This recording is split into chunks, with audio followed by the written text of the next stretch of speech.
All right, shalom, shalom. This is Brother Kashakwala from the GMS Atlanta Church coming back at you with another lesson, giving all glory, honor, and praises unto Yahweh, by Hashem, Yahweh Shai, by Hashem, Rakakwadash.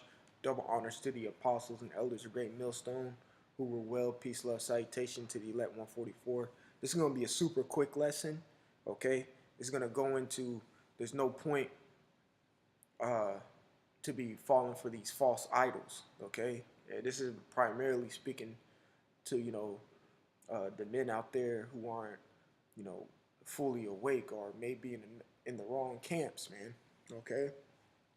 Because there's only one power you should be worshiping, and that's Yahweh Ba'ashem Yahweh Shai, through the Spirit, man, Ba'ashem Rakakwadash, all right? So it says, this is Ecclesiasticus chapter 30, verse 19. It says, What good doth the offering unto an idol? For neither can it eat nor smell. So is he that is persecuted of the Lord. Let's look at the word persecuted real quick.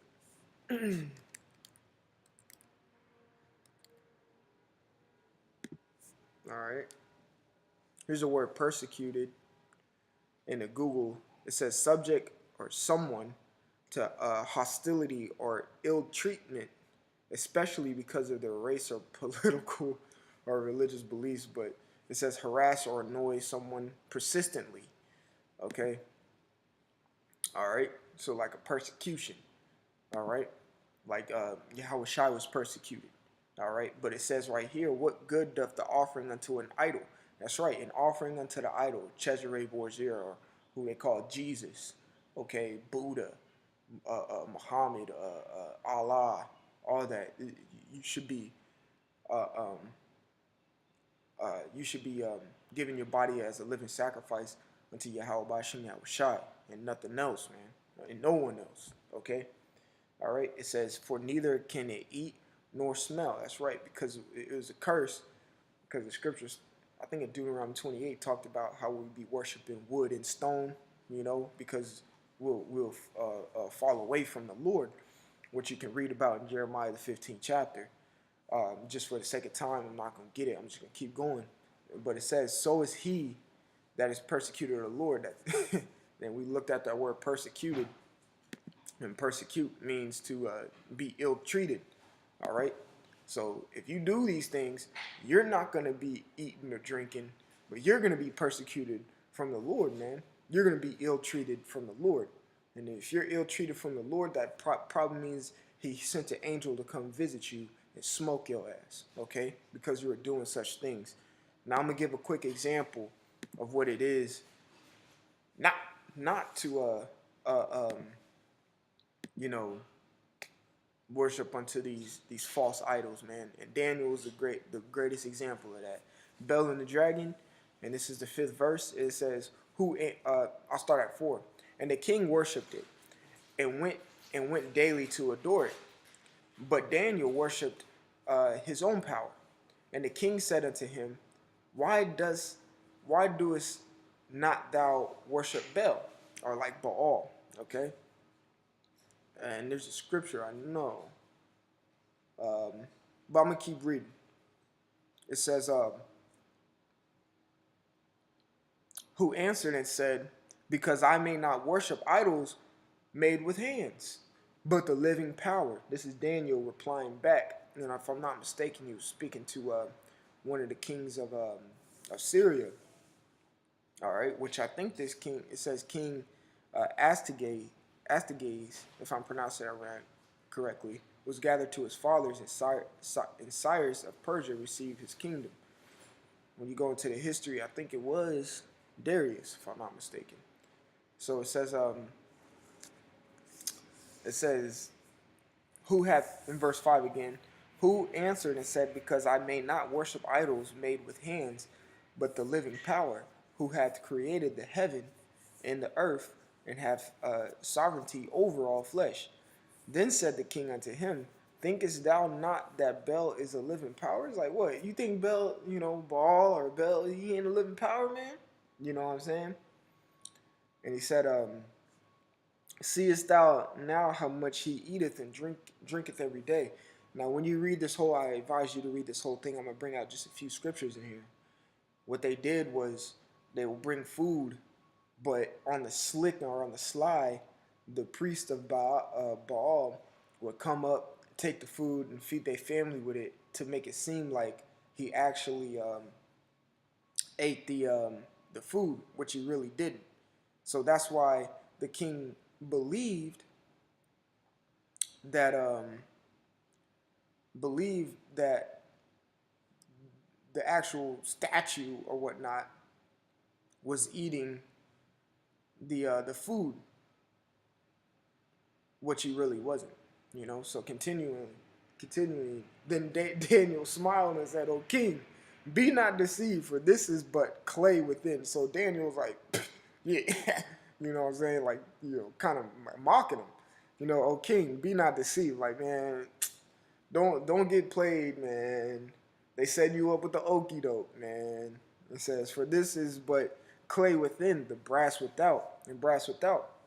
All right, and that's spiritual because of what? The dream in Daniel 2, because the last part of the foot is mixed with that iron and clay, man. And it says, "For this is but clay within and brass without." It's a mixture, which is anything sometimes that's mixed is not a fully strong foundation. You got to have one of something, one thing of cotton, one thing of wool, or one thing of iron, one thing of brass. You don't want to mix things when you're trying to make a foundation. You want to have one settlement, okay? And it says, and did never eat or drink anything. So that goes to show you what it's saying right here in Sirach 30 and 19. It says, "What good doth the offering unto an idol? Neither can it eat nor smell. So is he that is persecuted of the Lord."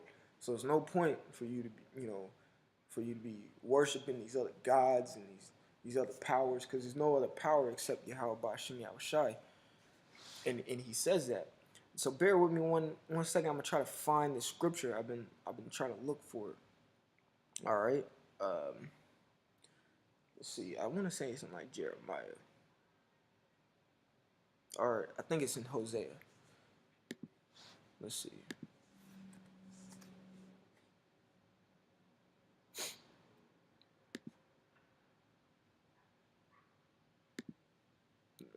Maybe Hosea's 6th chapter.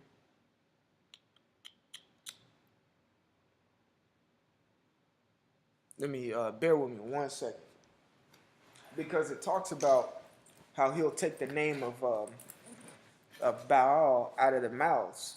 All right, and they'll no more worship that. Okay, I'm trying to, I'm better with the physical sword in my hand. So let's see. Yeah, it's Hosea, 2nd chapter.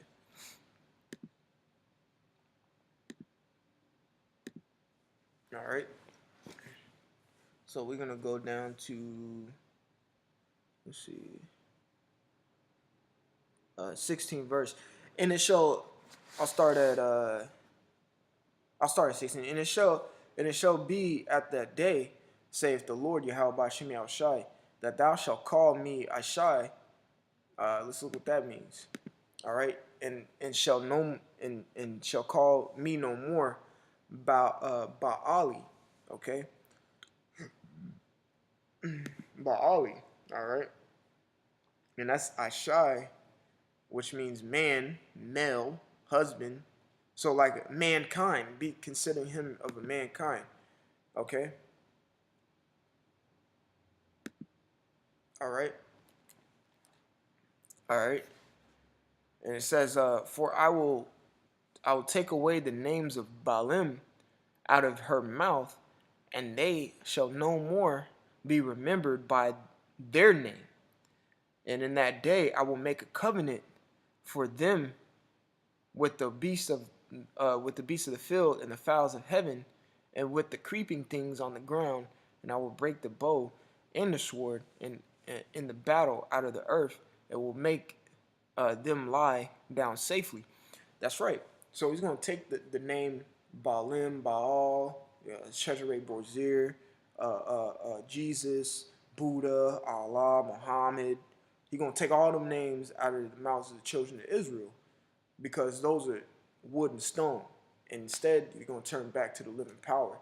And he's going to break the swords, like it says, and the bows of battle, like it says in I think Micah the 4th chapter, where it says there will be no more war, you know. But, you know, just going to say Sirach 30 and 19 again, what good doth offering unto an idol, for neither can it eat nor smell, so is it that is he that is persecuted of the Lord. We brought out Bel and the dragon, and that's why I brought this Hosea chapter 2, verse 60, 17, and 18, because it goes in the same thing of Bel, and the Lord's going to confound Bel and these other whack ass idols that aren't really living, you know. So that was just a nice little lesson I wanted to bring out. Lord willing, was edifying. And again, I want to give all glory, honor, and praises to Yahweh, Ba'ashem, Yahweh Shai, Ba'ashem Rakakadash. Double honors to the apostles and elders. Peace, love, salutation to the elect 144 first fruit. It's your brother Kasha Kwala. And until next time, I want to say Shalom.